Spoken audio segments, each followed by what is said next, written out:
चलो स्टार्ट करते हैं। सेमेस्टर 5 और ये जो क्लास है ना सेमेस्टर 5 का अबाउट कंपनी बैलेंस शीट और कंपनी फाइनल अकाउंट, कुछ भी बोल दो, ये आपके सिलेबस में 15 मार्क्स का टॉपिक है। कितने मार्क्स का? 15 मार्क्स का टॉपिक है ना। ये जो कंपनी बैलेंस शीट है ये क्लास 12 में भी एप्लीकेबल है। तो मैं यहाँ पे 12 वालों को ही बोलूँगा कि अगर आपको ये वीडियो रेफ़र करना है तो you can also refer this. और ये वीडियो आप CMA इंटरमीडिएट में भी अगर हो ना तो वहाँ पे भी आप इसको कॉर्पोरेट अकाउंटिंग ग्रुप 2 के अंदर में रेफ़र कर सकते हैं। तो गाइस इतने सारे जगहों पे आप कंपनी बैलेंस शीट पढ़ते हैं और इस वीडियो के अंदर में आपको पूरा फॉर्मेटिव वे में, मतलब एक एक आइटम को मैंने एक्सप्लेन कर दिया है कि कौन से आइटम कहाँ पे और किस काम के लिए यूज होते हैं। ठीक है, तो आप इस वीडियो को जरूर से रेफर करिए। सेमेस्टर 5 कंपनी फाइनल अकाउंट कितने मार्क्स का आता है ये एग्जाम में? ये आता है 15 मार्क्स का। कितने मार्क्स का आता है? 15 मार्क्स का। तो एक कंफर्म क्वेश्चन रहेगा एग्जाम में फॉर 15 मार्क्स। कितने मार्क्स का रहेगा? 15 मार्क्स का। नाउ इस 15 मार्क्स को स्कोर करने के लिए सबसे पहले इसका फॉर्मेट को समझते हैं। First we have to understand the format of a company balance sheet. तो सबसे पहले देखो, बैलेंस शीट के अंदर में इक्विटी एंड लाइबिलिटी वाला पार्ट है। क्या दिया हुआ है? Equity and liability. नाउ यहाँ पे देखिए एक पर्टिकुलर्स का भी फॉर्मेट बना हुआ है। पर्टिकुलर्स के अंदर में इक्विटी एंड लाइबिलिटीज का पार्ट है। उसके बाद देखो figures as at the end of the current reporting period, मतलब ये क्या हो गया? Current year. और ये क्या हो गया? Previous year. Why do we have to current year and previous year amount column so that companies can compare कि अगर मान लीजिए पिछले साल में शेयर कैपिटल में 5,000 करोड़ था। कितना? 5,000 करोड़। कितना था? 5,000 करोड़। और करंट ईयर में कितना हो गया? 6,000 करोड़। इसका मतलब मैंने एक साल में 1,000 करोड़ का और शेयर इशू किया। ठीक है, तो we are going to understand company balance sheet format at first, तब जाकर के आप सम्स बना पाइएगा। And after this chapter semester 5, after this chapter मेरे हिसाब से आपके स्कोरिंग करने के चांसेस बहुत ज्यादा हो जाएंगे। तो first we need to understand the company balance sheet format, right. तो सबसे पहले क्या दिख रहा है यहाँ पे? इक्विटी एंड लाइबिलिटीज दिख रहा है। उसके बाद क्या दिख रहा है सर? Share holders fund. सबसे पहले क्या दिख रहा है? सबसे पहले क्या दिख रहा है? तो नाउ इक्विटी का मतलब हो गया, इक्विटी का मतलब हो गया जो शेयर होल्डर्स का पार्ट है। किसका पार्ट है? शेयर होल्डर्स कौन होते हैं? कंपनी के असली मालिक। तो सबसे पहले देखिए शेयर होल्डर्स फंड के अंदर में 3 items were given, share capital, reserve and surplus. तो सबसे पहले मैं आपको समझा दूं, शेयर कैपिटल हमारे काम का है। क्या काम का है? Share capital. और दूसरा क्या है? Reserve and surplus. Reserve and surplus के अंदर में सारे रिजर्व हम लोग कहां करेंगे? इधर पे ही अपन शो करते हैं। तो शेयर कैपिटल के अंदर में आप चलिए लिखिए वर्किंग नोट। शेयर कैपिटल के अंदर में लिखिए वर्किंग नोट। शेयर कैपिटल के अंदर में लिखिए वर्किंग नोट। लिखिए सबसे पहले ऑथराइज शेयर कैपिटल। क्या लिखोगे? Authorised share capital.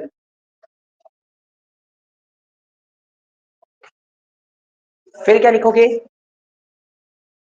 Issued share capital. फिर क्या लिखोगे? फिर क्या लिखोगे? Subscribe share capital.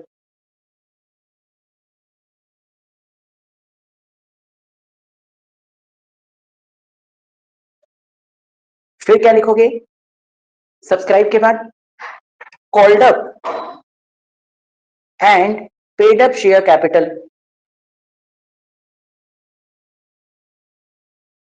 और याद रखिएगा यही हमारे काम का है।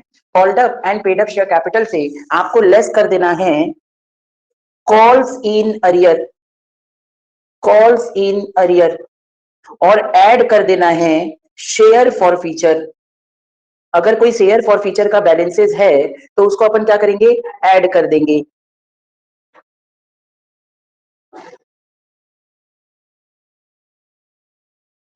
और फिर इसको निकाल देंगे आउटर कॉलम में। नाउ ये देखिए ऑथराइज शेयर कैपिटल क्या होता है? ऑथराइज शेयर कैपिटल का मतलब ये होता है कि वो शेयर कैपिटल जो कंपनी को ऑथराइज किया गया है। क्या किया गया है? ऑथराइज किया गया है। जैसे से फॉर एग्जांपल कंपनी को बोला गया है कि आप 1 लाख शेयर का इशू ला सकते हैं और एक एक शेयर का दाम अगर 10 कितना 10 लाख रुपया कि जो कंपनी को ऑथराइजेशन मिला है, जो कंपनी को ऑथराइजेशन मिला है, क्या मिला है, जो कंपनी को ऑथराइजेशन मिला है, कंपनी उससे ज्यादा का शेयर इशू नहीं कर सकती। तो मान लीजिए कंपनी ने शेयर इशू किया है 90,000, 1 लाख है ना, तो 1 लाख है ना, 90,000 share at the rate 10 each, तो कितना हो गया सर, 90,000। सब्सक्राइब का मतलब ये हो गया कि मान लीजिए हमने तो 90,000 शेयर इशू किए थे 10 रुपया करके, पर पब्लिक ने सब्सक्राइब कितना किया, केवल और केवल 8,000 शेयर, तो हम लोग क्या लिखेंगे, 80,000। ना हो सकता है इस 80,000 में से, क्या बोला मैं, इस 80,000 में से क्या हो जाए, 2,000 का कॉल सीन अरियर हो जाए, तो इसको लेस कर देना। और ये भी हो सकता है कि आपको शेयर फॉर फीचर में फायदा हो जाए 1,000 का, तो ये सारा टोटल मतलब अल्टीमेटली जो कंपनी बैलेंस शीट में जाएगा वो जाएगा कितना, 79,000 रुपीज। समझ में आया? यानी कि ये बोला जाता है ना कि हाथी के दांत दिखाने के होते हैं, यानी कि authorise share capital, issued share capital और सब्सक्राइब शेयर कैपिटल, ये तीनों ही हम कहां नहीं दिखाएंगे, कंपनी बैलेंस शीट में नहीं दिखाएंगे। हम सिर्फ और सिर्फ दिखाएंगे issued sorry called up and paid up share capital. सिर्फ ये 79,000 का टोटल आकर के कहां आप शेयर कैपिटल के अंदर में दिखाओगे, कहां पे दिखाओगे, शेयर कैपिटल के अंदर में दिखाओगे। क्लियर हो गया? No, 80,000 less call in arrear if there, और फिर ऐड करेंगे शेयर फॉर फ्यूचर, तो टोटल 79,000 का फिगर ही यहाँ पे आएगा। इसमें ऑथराइज्ड और इशू सर्विसेज नहीं नहीं नहीं नहीं, मतलब ये दिखाया जाएगा, अगर आप नहीं दिखाओगे तो नंबर विल बी डिडक्टेड। पर अगर मान लीजिए कि आपने ऑथराइज शेयर कैपिटल, इशूड और सब्सक्राइब शेयर कैपिटल का वर्किंग नोट में पार्टी नहीं दिखाया और अगर क्वेश्चन में ऑथराइज बोल करके वर्ड गिवन है तो नंबर विल बी डिडक्टेड। इसीलिए क्योंकि ये 15 मार्क्स का चैप्टर है तो आपको थोड़ा बहुत संभल करके चलना पड़ेगा। बोलो क्लियर हो गया? तो सबसे पहले मेरे साथ याद भी करते हुए चलो, शेयर होल्डर्स फंड में सबसे पहले क्या दिखाते हैं, शेयर कैपिटल। उसके बाद सर क्या दिया हुआ है sir, reserve and surplus. Now reserve and surplus के अंदर में हम लोग सारा रिजर्व दिखा देंगे। सर कौन कौन से रिजर्व दिखा देंगे, लिख लीजिए, सारे रिजर्व, सारे रिजर्व, हाँ सर, जैसे सिक्योरिटी प्रीमियम रिजर्व, और सर क्या दिखा सकते हैं सर, जनरल रिजर्व, और सर क्या दिखा सकते हैं, जितना सारा रिजर्व है ना आप सारा यहीं पे दिखा दोगे। Free reserve, capital redemption reserve, सारी चीज दिखा दोगे आप, जितने भी नाम से रिजर्व है, development rebate reserve, investment allowance reserve, सारा का सारा रिजर्व हम लोग कहाँ दिखाएंगे, जनरल रिजर्व में।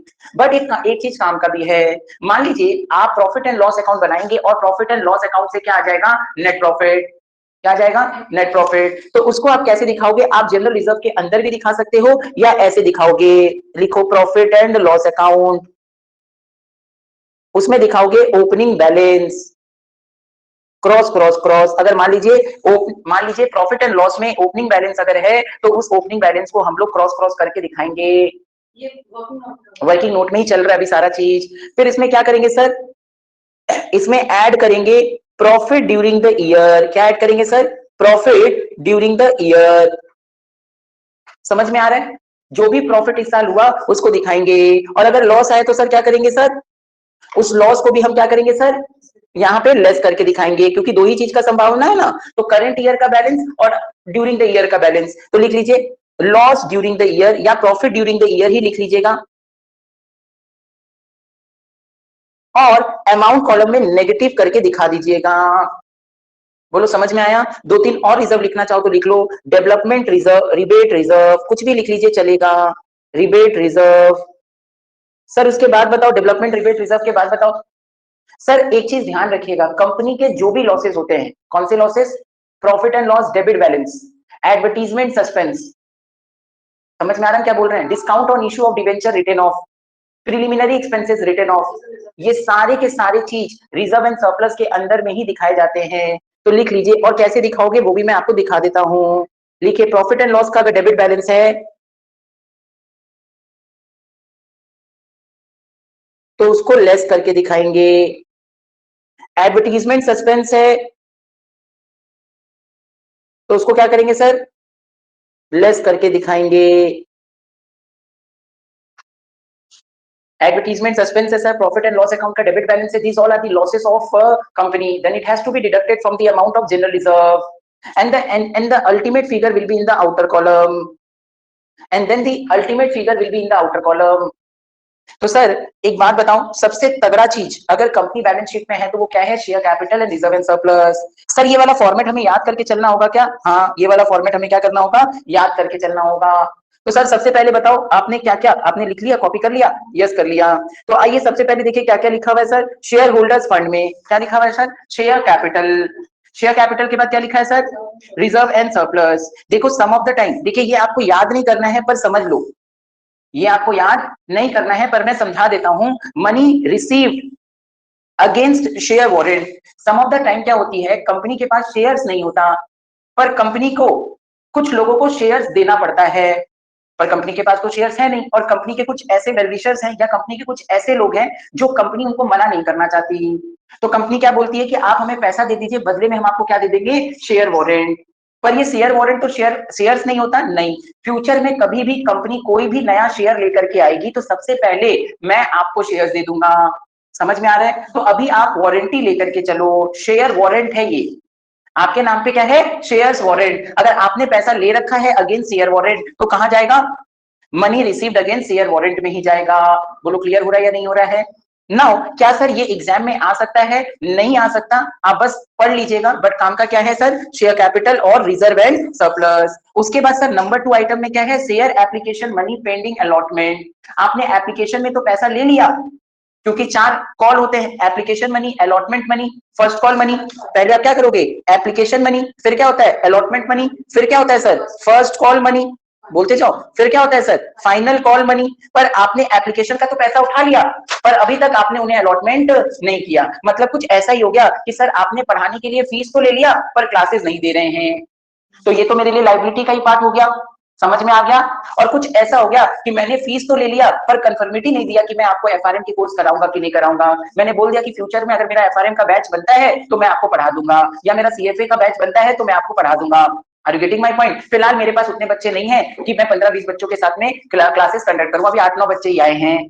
समझ में आ गया? क्लैरिटी है? Good to know. तो ये 2 चीजें आपको याद रखनी है। पहला वाला क्या याद रखना है सर? Share capital. दूसरा वाला क्या याद रखना है सर? Reserve and surplus. उसके बाद आ गई सर नॉन करेंट लाइबिलिटीज। क्या आ गई? Non current liabilities. क्या आ गई? Non current liabilities. Sir non current liabilities का मतलब क्या होता है? बड़ी बड़ी लाइबिलिटीज। क्या बोला मैं? बड़ी बड़ी लाइबिलिटीज। मेरे लैंग्वेज में इसको मैं बड़ी बड़ी लाइबिलिटी क्यों बोलता हूं? क्योंकि लॉन्ग टर्म बोरोइंग है। लॉन्ग टर्म बोरोइंग का मतलब ये होता है कि अगर आपने पैसा लिया है और उस पैसे की अवधि 12 महीना के ऊपर है, कितने महीने के ऊपर है सर? मोर देन 12 मंथ, तो ऐसे बोरोइंग को हम लोग क्या बोलेंगे? Long term borrowing. बोलो क्लियर है या नहीं? उसके बाद सर डेफर्ड टैक्स लाइबिलिटीज, ये आपको याद नहीं करना है। चलो लॉन्ग टर्म बोरोइंग के अंदर में लिख लो क्या क्या आता है। लोन, सर डिवेंचर, ये सारी चीजें आपको दिखानी है। लोन, डिवेंचर, मॉर्गेज लोन भी अगर है ना तो उसको भी यहां दिखा सकते हैं। मॉर्गेज वगैरह लोन लेकर के ना अगर आपने लिया है तो सारा का सारा लॉन्ग टर्म बोरोइंग के अंदर में जाता है। तो you may make a working note number 3 for long term borrowing where you can show a loan for a tenure of more than 12 months. देखिए एग्जाम के पेपर में ना आपको कुछ भी आ सकता है, पर ध्यान से रखिएगा, क्योंकि आप अगर चीजों को सही तरीके से जान रहे होंगे तो आप उसको सही तरीके से दिखा भी पाएंगे। Loan from bank, loan from mortgage loan, house loan, कुछ भी अगर है आपके पास में तो सारा का सारा कहां जाएगा सर? लॉन्ग टर्म बोरोइंग में। उसके बाद क्या लिखा हुआ है सर? Deferred tax liabilities. अब आप बोलेंगे सर डेफर्ड टैक्स लाइबिलिटीज क्या है? ये आपके पार्ट ऑफ द सिलेबस में नहीं है, it is not a part of your syllabus, पर मैं थोड़े शब्दों में बता देता हूं। मान लीजिए अगर आपने सरकार को 20,000 रुपया का टैक्स भरा, कितने का? 20,000 रुपया का टैक्स भरा, पर सरकार बोल रही है आपको देना कितना पड़ेगा? 25,000 रुपया। पर आपको मालूम है कि फ्यूचर में जाकर के ये क्या हो जाएगा? 20,000 ही रहेगा। तो ऐसे डिफरमेंट होते रहते हैं मेरे और सरकार के बीच में। ठीक है, इसी से बनता है डेफर्ड टैक्स लाइबिलिटीज और इसी से बनता है डेफर्ड टैक्स एसेट्स। तो डेफर्ड टैक्स लाइबिलिटीज क्योंकि आपके पार्ट ऑफ द सिलेबस में नहीं है तो आप इसको याद नहीं करेंगे। Sir other long term liabilities, इसके अलावा भी अगर कोई लाइबिलिटीज है तो उसको कहां दिखाएंगे हम लोग? बोलिए कहां दिखाएंगे हम लोग? अदर लॉन्ग टर्म लाइबिलिटीज के अंदर में। लॉन्ग टर्म प्रोविजन का मतलब यही हो गया कि वो प्रोविजन जिनकी अवधि कितनी है? मोर देन 12 मंथ्स, तो उसको हम लोग कहां दिखाएंगे सर? लॉन्ग टर्म प्रोविजन में। तो मेरी एक स्टूडेंट रही है, उसने मेरे को याद करने के लिए बोला, क्योंकि देखो मार्क्सिंग करना पड़ता है ना नॉन करेंट लाइबिलिटीज में, आपको एक एक के बाद एक एक लिखना पड़ता है वरना मार्क्स कट जाएगा। मतलब लॉन्ग टर्म बोरोइंग की जगह पे आपको लॉन्ग टर्म बोरोइंग लिखना है, फिर आपको लिखना है डेफर्ड टैक्स लाइबिलिटीज। आप पहले डेफर्ड टैक्स लाइबिलिटीज को नहीं लिख सकते, तो याद करने का तरीका है एल डॉल, क्या है L DOL, L for long term borrowing, D for deferred tax liabilities, O for other long term liabilities और L for long term provision. Sir exam में क्या याद करना है मैं वो भी बता देता हूं, ये याद नहीं करना, ये याद नहीं करना, ये याद नहीं करना, ये तीनों ही याद नहीं करना। आप सीधा याद रखिएगा लॉन्ग टर्म बोरोइंग जो कि बड़ी बड़ी लाइबिलिटी होती है, जिनका अवधि, जिनका टेन्योर कितना होता है, मोर देन 12 मंथ्स होता है। if the tenure is more than 12 months then what आपको हाँ दिखाना पड़ेगा। नेक्स्ट आता है सर करंट लाइबिलिटीज, क्या आता है सर करंट लाइबिलिटीज। अब देखिए ठीक इसका उल्टा ही होगा, करंट लाइबिलिटीज का मतलब क्या हो गया, जिसका टेन्योर लेस देन 12 मंथ हो। बेसिकली मैं बोलता हूं 3 से 6 महीने का टेन्योर, कितना 3 से 6 महीने का 6 महीने का टेन्योर। उसमें इसके अंदर क्या है सर लॉन्ग टर्म बोरोइंग का करंट लाइबिलिटीज मतलब छोटी छोटी लाइबिलिटीज, राइट। और छोटी छोटी लाइबिलिटीज के अंदर में सबसे पहले क्या है बताओ, शॉर्ट टर्म बोरोइंग,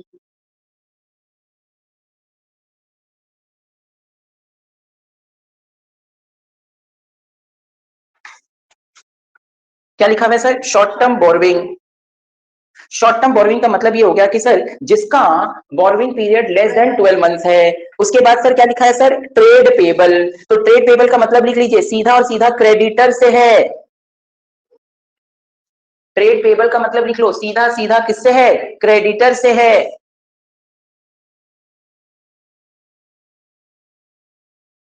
सीधा किससे है, क्रेडिटर से है, creditors,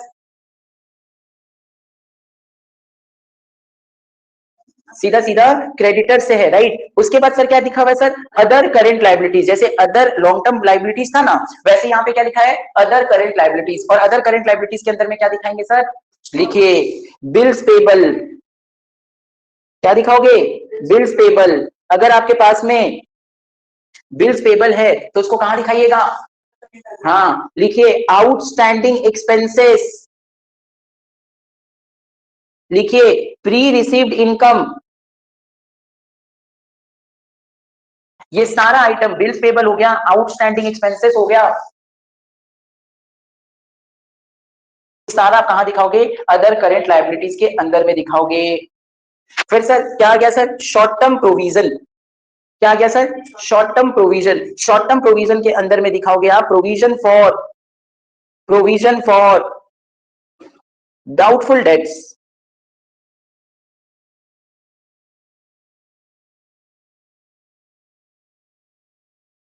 provision for discount on debtors,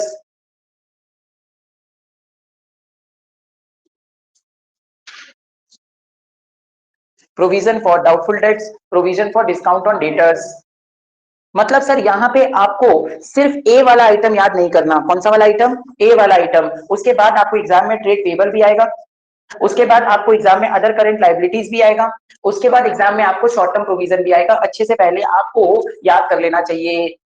now sir इसको याद करने के लिए आपने क्या मंत्रा निकाला है, सीधा एस्टॉस।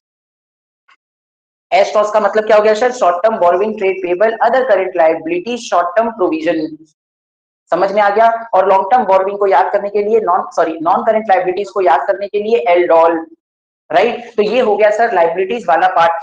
सबसे पहले इक्विटी के अंदर में क्या होता है sir, share capital, reserve and surplus, money received against share warrant, share application, money pending, allotment. फिर आ गया सर नॉन करेंट लायबिलिटीज का मतलब हो गया बड़ी बड़ी लायबिलिटी जिसका टेन्योर मोर देन 12 मंथ्स होता है। उसमें हम लोगों ने क्या बताया था, एल डॉल। एल डॉल का मतलब क्या हो गया, long term borrowing, deferred tax liabilities, other long term liabilities और लॉन्ग टर्म प्रोविजन। और करेंट लायबिलिटीज के अंदर में हमने क्या पढ़ा सर, एस्टॉस। एस्टॉस का मतलब क्या हो गया sir, short term borrowing, trade payables, other non current, other current liabilities, और लास्ट में क्या हो गया सर शॉर्ट टर्म प्रोविजन। और मैंने कुछ हद तक आपको आइटम्स भी बता दिए कि कौन से आइटम्स कहां पे जाएंगे। यहाँ पे आ जाएगा सर आपका लायबिलिटी साइड का क्या टोटल, क्या जाएगा लायबिलिटी साइड का टोटल। आगे बढ़ते हैं सर, आइए एसेट साइड में। नाउ एसेट्स में सिर्फ दो ही ब्रेकअप है, एक है नॉन करेंट एसेट्स और एक है सर करेंट एसेट्स। काफी आसान है। नॉन करेंट एसेट्स में क्या क्या चीजें हैं जो आपको करना चाहिए। सबसे पहले है सर टेंजिबल एसेट्स। क्या है टेंजिबल एसेट्स, तो बचपन से आप पढ़ते आ रहे हो, टेंजिबल एसेट्स का मतलब होता है क्या, land and building, furniture and fixture, machinery, और इनके ऊपर डेप्रिसिएशन है तो वो आपको लेस करके दिखाना पड़ेगा, कॉमन सेंस है। बोलो हाँ या ना। तो टेंजिबल एसेट्स का मतलब ये हो सकता है कि जिसको हम लोग देख सकते हैं, जिसको हम लोग छू सकते हैं, उसको हम लोग क्या बोलते हैं, टेंजिबल एसेट्स। क्या बोलते हैं सर, टेंजिबल एसेट्स। उसके बाद लिख लीजिए, फटाफट लिख लीजिए, छोड़िए मत। Land and building, furniture and fixture, machinery, less depreciation.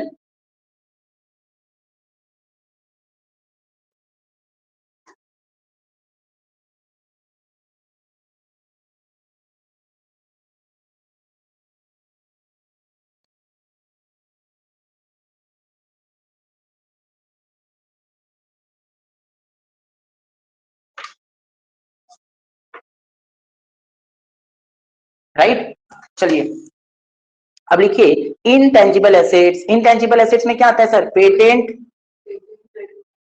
Copyright, trademark,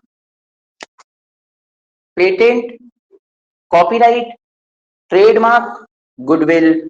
ये सारा क्या होता है, इनटेंजिबल एसेट्स होता है। तो इसको कहां दिखाएंगे सर, इनटेंजिबल एसेट्स के अंदर में। मतलब सर ये 15 मार्क्स में अगर हमें 15 का 15 ना भी मिले तो कोई गम नहीं है, पर 10 नंबर 12 नंबर तो कहीं नहीं जाएगा अगर हमने सारे एडजस्टमेंट को सही जगह पे क्या कर दिया, फिट कर दिया। तो जिनको भी सेमेस्टर 5 के एग्जाम में डर लग रहा है वो इनको ये चैप्टर को जरूर करके जाना चाहिए। फॉर 15 मार्क्स एक mandatory question will be there for your exam. ठीक है, एंड इसको करने में टाइम भी लगेगा। सर नेक्स्ट दो चीजें जो है वो हमारे काम का नहीं है, बट आप समझा दीजिए। पहला है capital work in progress. Capital work in progress का मतलब क्या हो गया, ध्यान से सुन लीजिए। कैपिटल वर्क इन प्रोग्रेस का मतलब हो गया, क्या राम मंदिर अभी भी पूरी तरीके से बन गई, नहीं बन रही है। बोलो क्लियर हो गया, कैपिटल वर्क इन प्रोग्रेस में है। तो अगर कोई आपका व्यापार है जो बना नहीं है, बन रहा है, तो उसको आप क्या बोलेंगे, कैपिटल वर्क इन प्रोग्रेस। कि सर अभी वो बिजनेस है तो अपना एसेट्स ही ना, WIP में है। जैसे आपका कोई घर बन रहा हो, आप अभी किसी रेंटेड अपार्टमेंट में रह रहे हैं और आपका कोई एक ड्रीम हाउस बन रहा है, उसको बनने में 3 से 4 साल लगेगा, तो आप क्या बोलोगे, कैपिटल वर्क इन प्रोग्रेस। वैसे भी एज यू नो कि ड्रीम हाउस को बनने में there will take a lot of time, क्योंकि इसमें बहुत सारी चीजें आपको असेंबल्ड भी करानी पड़ती हैं और अकॉर्डिंगली फिट भी कराना पड़ता है, राइट। गुड, नेक्स्ट आ जाइए, इनटेंजिबल एसेट्स अंडर डेवलपमेंट। तो अगर ऐसा आप किसी कॉपीराइट पेटेंट के ऊपर काम कर रहे हैं जिसका, जो कि अभी कहां पे है, डेवलपमेंट फेज के अंदर में है, तो उसको भी आप कहां दिखाएंगे, एसेट साइड में। फॉर से एग्जांपल जब कोविड-19 का फेज था तो उस समय क्या बन रहा था, कोविड-19 वैक्सीनेशन, वैक्सीन बन रहा था। वो वैक्सीन इनिशियल में डेवलपमेंट फेज में था, क्योंकि देखिए वैक्सीन या फिर मेडिसिन का जो बिजनेस होता है वो पूरा का पूरा पेटेंट के ऊपर टिका रहता है। अगर आपने अपने मेडिसिन का पेटेंट नहीं लिया तो फिर क्या होगा, उस पेटेंट का जो फॉर्मूला है, उस मेडिसिन का जो फॉर्मूला है, वो somebody else will take it। समझ में आ गया। तो सबसे पहले इसीलिए अगर आप शार्क टैंक वगैरह देखते हैं अभी के टाइम पे, तो वो बोलते हैं कि क्या आपने इसका पेटेंट ले लिया, ये आइडिया तो चोरी भी हो सकता है, कुछ भी हो सकता है। तो patent registration is what very very very very important, right. तो ये दो चीजें आपको नहीं करनी है, बट मैंने आपको क्या किया, समझा दिया। नॉन करेंट इन्वेस्टमेंट, नाम ही क्या है, नॉन करेंट इन्वेस्टमेंट। मतलब क्या हो गया, वो इन्वेस्टमेंट जो आपने कर रखा है और जिसका टेन्योर मोर देन 12 मंथ्स है। तो लिख लीजिए इसके अंदर में डायरेक्ट इन्वेस्टमेंट ही आपको दिखा देना है। सर इसको याद करना है, हाँ करना है। जिस तरीके से डेफर्ड टैक्स एसेट्स होता है ना, उसी तरीके से क्या, सॉरी, जिस तरीके से डेफर्ड टैक्स लायबिलिटीज होता है ना, उसी तरीके से क्या होता है, डेफर्ड टैक्स एसेट्स। हटा दीजिए, काम का नहीं है। Long term loans and advances, अगर आपने किसी को लोन दिया है, लिया नहीं है, अगर दिया होता तो वो कहां आता, ऊपर में आता। समझ में आ रहा है, अगर आपने लिया होता तो कहां आता, ऊपर में आता। आपने लोन दे दिया है, वाह रे वाह। तो लिखो loan to directors, loan to directors. अगर आपने डायरेक्टर्स और को लोन दिया है तो लोन टू डायरेक्टर्स वगैरह अगर आपको है तो वो आपके एडवांसेस में आएंगे।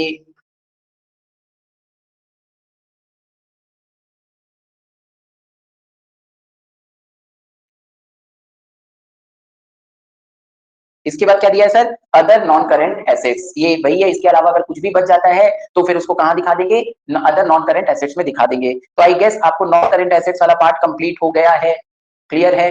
गुड, नाउ आगे बढ़े, do we proceed now, yes. Current assets सबसे काम का है, करंट एसेट्स। करंट एसेट्स के अंदर में सबसे पहले करंट इन्वेस्टमेंट, मतलब वो इन्वेस्टमेंट जिसका टेन्योर 3 से 6 महीने का है, मतलब लेस देन 12 मंथ्स का है। इन्वेंट्रीज याद करना है, इन्वेंट्री का दूसरा नाम क्या होता है sir, stock. Sir trade receivable का मतलब क्या हो गया सर, डेटर्स। क्या हो गया, डेटर्स। और cash and cash equivalent. Short term loans and advances, मतलब आपने लोन्स वगैरह दिया है पर उसका टेन्योर क्या है, 3 से 6 महीने का है। और लास्ट में सर क्या है, अदर करेंट एसेट्स। तो लिख लीजिए इसमें क्या क्या जाएगा, बिल रिसीवेबल, जी हाँ बिल रिसीवेबल जाएगा। अक्रूड इनकम, फिर लिखिए प्रीपेड एक्सपेंसेस,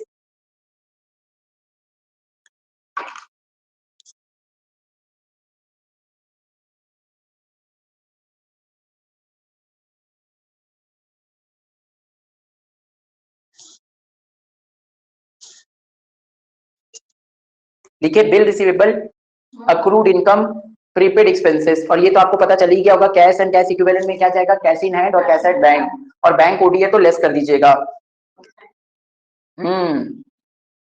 समझ में आ गया। तो सर क्या क्या चीज काम का है एक बार आप बता दीजिए। तो यहाँ पे तो सर सिंपल सा बात है, नॉन करेंट एसेट्स का मतलब हो गया बड़ा बड़ा एसेट्स। आप सिर्फ टेंजिबल इंटेंजिबल याद कर लेना, नॉन करेंट एसेट्स याद कर लेना, और एक याद कर लेना long term loans and advances. अगर आपने दिया है तो, लिया नहीं है आपने, दिया है। उसके बाद करंट एसेट्स में आपको इन्वेंट्री भी याद करना है, ट्रेड रिसीवेबल भी याद करना है, कैश एंड कैश इक्विवेलेंट याद करना है, और अदर करंट एसेट्स याद करना है।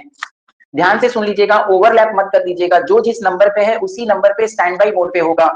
जो नहीं दिया होगा वो आप नहीं लिखेंगे चलेगा, या लिख करके उसको नील कर दीजिएगा तो कोई दिक्कत नहीं है। मान लीजिए आपने फॉर्मेट बहुत अच्छे से रट लिया, और फॉर्मेट रटने के बाद में आपने क्या किया, उसको नील करते करते करते करते आगे बढ़ गए, तो दैट्स अ डिफरेंट थिंग, वो अलग मैटर है, ठीक है। या फिर आप डायरेक्टली इसको मत ही लिखिए तो भी चलेगा। मतलब आपने लिख लिया, आपको हैबिट है भाई inventory trade receivable cash in hand, और इन्वेंट्री का मान लो फिगर ही नहीं है, तो उसके लिए नील कर दो ना, ऐसे करके डैश कर दो ना, और दिया हुआ है तो ऐसे करके अमाउंट बैठा दो ना। अच्छा सर एग्जाम में क्या हमें करंट ईयर और प्रीवियस ईयर दोनों के डेटा, नहीं प्रीवियस ईयर का डेटा आपको नहीं दिया रहेगा, only and only current year data will be given. तो आपको सारे सम्स किससे बनाने हैं, करंट ईयर के साथ में ही बनाने पड़ेंगे। प्रीवियस ईयर का क्या वो प्रॉफिट या फिर कुछ वैसे दे दिया रहेगा, कुछ भी नहीं दिया रहेगा आपको। ये previous year column is not, मतलब ये जो प्रीवियस ईयर का कॉलम है ना, ये प्रैक्टिकल लाइफ के लिए इंपॉर्टेंट है, एकेडमिक लाइफ के लिए नहीं। बहुत सारी चीजें ऐसी होती है जो एकेडमिक में अलग होता है और प्रैक्टिकल के सिनेरियो में अलग होता है, तो this will only be applicable in case of practical case, practical life scenario, not for academic scenario. समझ में आ गया, गुड। आइए सर उसके बाद क्या है, उसके बाद है sir profit and loss account का फॉर्मेट, राइट, जिसको हम लोग statement of P and L बोलते हैं। इसके पहले क्या था, इसके पहले था बैलेंस शीट का फॉर्मेट। एग्जाम में क्या आएगा, प्रॉफिट एंड लॉस अकाउंट बनाने को आएगा, और क्या आएगा बताओ, बैलेंस शीट बनाने को आएगा। तो सबसे पहले क्या दिया हुआ है देखो, सबसे पहले दिया हुआ है सर रेवेन्यू फ्रॉम ऑपरेशन, मतलब सर क्या होता है यहाँ पे, सेल्स। क्या दिखाओगे, सेल्स। सेल्स से क्या लेस करते हो sir, sales return oblique return inward, ये हो गया sir revenue from operations. Revenue from operations,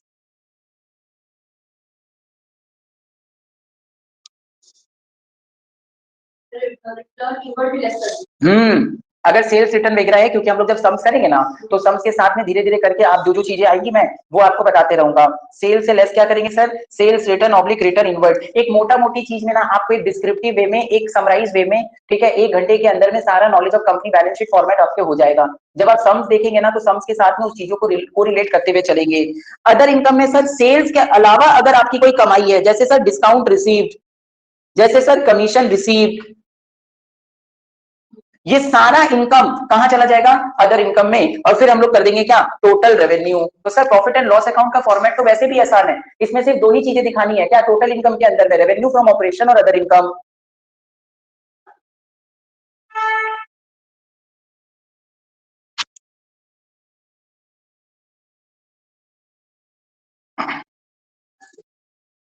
लिख लिए। नाउ आगे देखिए क्या लिखा है sir, cost of material consumed. ये क्या लिखा है, कॉस्ट ऑफ मटेरियल कंज्यूम्ड का मतलब हो गया सर, लिख लीजिए, opening stock of raw material plus purchase of raw material minus closing stock of raw material plus purchase of raw material minus closing stock of raw material.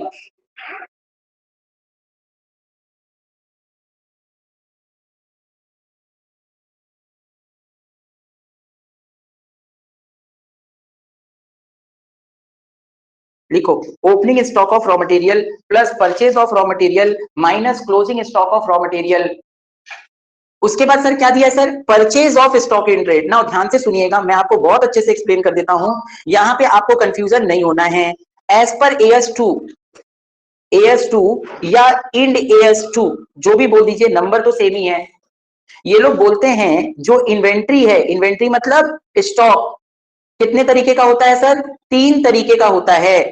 क्या क्या होता है सर? पहला होता है रॉ मटेरियल, फिर होता है सर WIP, और फिर होता है सर फिनिश गुड्स। 3 तरह के स्टॉक होते हैं। एक को क्या बोलते हैं? रॉ मटेरियल, एक को क्या बोलते हैं? WIP that is work in progress, और एक को क्या बोलते हैं सर? Finish goods. फिर से बोलो, एक को क्या बोलते हैं? रॉ मटेरियल, एक को क्या बोलते हैं? WIP, और एक को क्या बोलते हैं sir? Finish goods. Raw material, WIP, finish goods. Raw material का मतलब क्या हो गया सर? मान लीजिए सर हम लोग एक सिगरेट मैन्युफैक्चरिंग कंपनी है, और सिगरेट मैन्युफैक्चरिंग कंपनी के लिए उसका रॉ मटेरियल क्या हो जाएगा सर? तंबाकू। तो जो तंबाकू का रॉ मटेरियल है ना, उसको हम लोग दिखाएंगे कॉस्ट ऑफ मटेरियल कंज्यूम्ड के अंदर में। किसमें दिखाएंगे?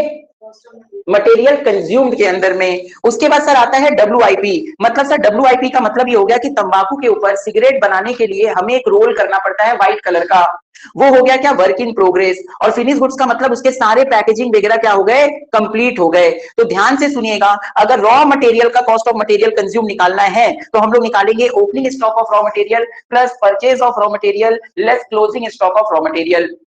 अगर आपके पास में फिनिश गुड्स और वर्क इन प्रोग्रेस का अगर इन्वेंट्री दिया हुआ है, अगर इन्वेंट्री मतलब स्टॉक दिया हुआ है, तो उसका परचेज दिखाएंगे कहां पे? स्टॉक इन ट्रेड के अंदर में, और चेंजेस इन इन्वेंट्री दिखाएंगे कहां पे? फिनिश गुड्स और वर्क इन प्रोग्रेस का। तो लिखिए यहां पे, मतलब सर रॉ मटेरियल इधर चला जाएगा, बोलो हाँ या ना? चाहे रॉ मटेरियल का ओपनिंग स्टॉक हो, चाहे परचेज हो, चाहे क्लोजिंग स्टॉक हो, कहां जाएगा sir? Cost of material consume में जाएगा। कहां जाएगा? कॉस्ट ऑफ मटेरियल कंज्यूम में जाएगा।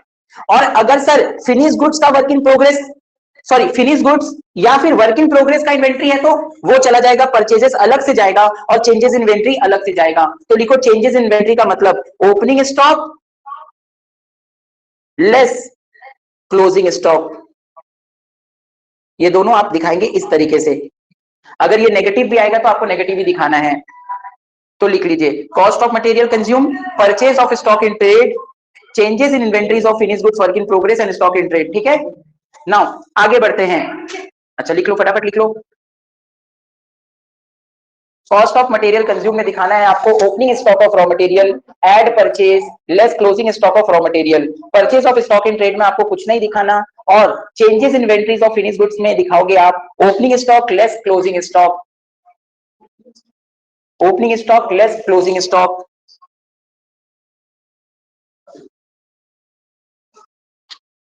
लिख लिए?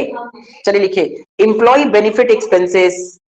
इसमें क्या जाएगा सर? इंप्लॉय बेनिफिट एक्सपेंसेस का मतलब हो गया इंप्लॉय को हम लोग जो भी बेनिफिट दे रहे हैं वो सारे खर्चे हम लोग कहां दिखाएंगे सर? इंप्लॉय बेनिफिट एक्सपेंसेस के अंदर में दिखाएंगे। फॉर से एग्जांपल लिखो सैलरी, लिखो वेजेस, लिखो बोनस, लिखो पेंशन। ये सारा चीज इंप्लॉय बेनिफिट एक्सपेंसेस के अंदर में जाता है। सैलरी हो गया, वेजेस हो गया, बोनस हो गया, पेंशन हो गया, ग्रेच्युटी हो गया, कुछ भी हो गया ना, वो सारा का सारा आप कहां दिखाओगे? इंप्लॉय बेनिफिट एक्सपेंसेस के अंदर में। मतलब कंपनीज एक्ट 2013 बैलेंस शीट चाहता है कि आप एप्रोप्रिएट डिस्क्लोजर करो अबाउट ऑल दीज थिंग्स। हाँ, इंप्लॉय बेनिफिट एक्सपेंसेस यस, आपको याद करना पड़ेगा। ठीक है ना। उसके बाद सर क्या दिया हुआ है सर? Finance cost. क्या दिया sir? Finance cost. Finance cost के अंदर में लिखो इंटरेस्ट। सर डिविडेंड भी अगर दे रहे हैं तो डिविडेंड भी आ जाएगा। फाइनेंस कॉस्ट के अंदर में लिखो इंटरेस्ट, डिविडेंड।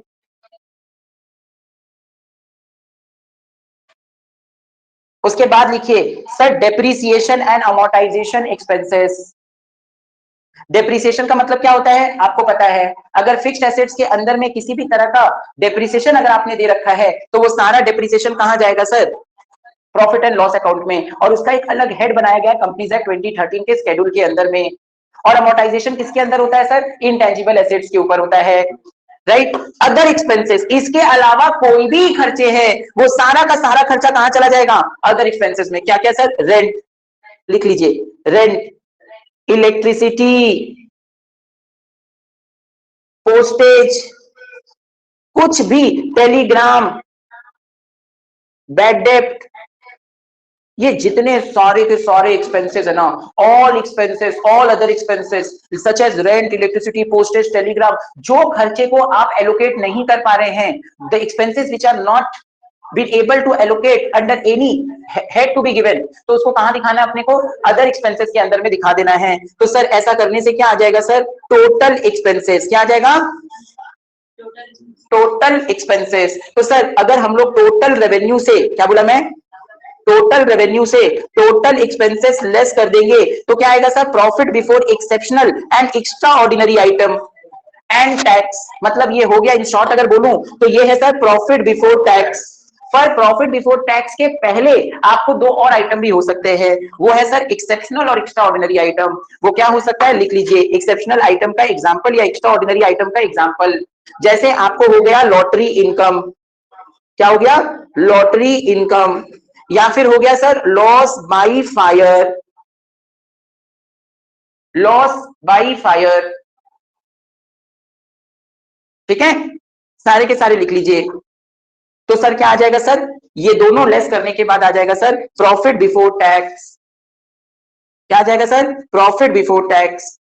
फिर आपको टैक्स के item would be given to you कि भाई टैक्स लेना है आपको 30 से 35% का, तो वो प्रॉफिट बिफोर टैक्स के अंदर में you have to calculate that 30% या 45%, whatever the tax rate would be given to you, तो आप उसको करेंट टैक्स से क्या करेंगे, लेस कर देंगे।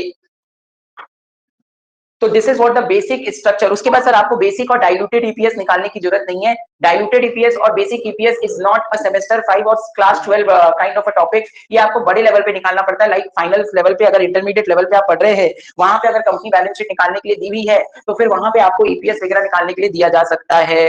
तो प्लीज मुझे बताओ, रेवेन्यू फ्रॉम ऑपरेशन में अपने क्या क्या दिखाएंगे, रेवेन्यू फ्रॉम ऑपरेशन, सॉरी, तो इनकम के अंदर में हम लोग सबसे पहले दिखाएंगे रेवेन्यू फ्रॉम ऑपरेशन, उसमें ऐड क्या करेंगे, अदर इनकम। अदर इनकम का मतलब हो गया सर टोटल रेवेन्यू, ठीक है। अदर इनकम का मतलब हो गया sir discount receive, commission receive, या जो भी अदर इनकम है, मतलब सेल्स के अलावा अगर कोई भी आपकी कमाई हो रही है, दैट कमाई has to be shown under other income. Total revenue आ जाएगा सर। एक्सपेंसेस के अंदर में आपने क्या बोला है, कॉस्ट ऑफ मटेरियल कंज्यूम लेना है। कॉस्ट ऑफ मटेरियल कंज्यूम का मतलब हो गया opening stock of raw material at purchase of raw material less closing stock of raw material. उसके बाद सर दिया हुआ है sir purchases of stock in trade, मतलब वो रॉ मटेरियल अगर कुछ भी नहीं है तो फिर आपको क्या दिखाना होगा, परचेजेस में ही दिखाना होगा। जैसे परचेजेस होता है ना कंपनी का, वो सारा परचेज आपको यहाँ दिखाना होगा। Changes in inventories of finished goods, work in progress and stock in trade, यहाँ पे opening stock less closing stock करके आपको दिखाना पड़ता है। एम्प्लॉय बेनिफिट एक्सपेंसेस के अंदर में एक absolutely if it is given, नहीं तो आपको सिर्फ नॉर्मल क्लोजिंग स्टॉक, और देखिए एग्जाम के पेपर में आपको नॉर्मली क्या देगा, परचेज का आइटम दे देगा। मान लीजिए 1 लाख रुपया, बचपन में आपने पढ़ा है, ओपनिंग स्टॉक दे देगा आपको 50,000 और क्लोजिंग स्टॉक दे देगा आपको 60,000। अगर कुछ नहीं दिया, सिर्फ यही दिया और ये रॉ मटेरियल भी नहीं लिखा, वर्क इन प्रोग्रेस भी नहीं लिखा, फिनिश गुड्स भी नहीं लिखा, तब आपको सीधा ये परचेज यहाँ पे दिखा देना 1 लाख रुपए का, purchase of stock in trade के अंदर में। और चेंज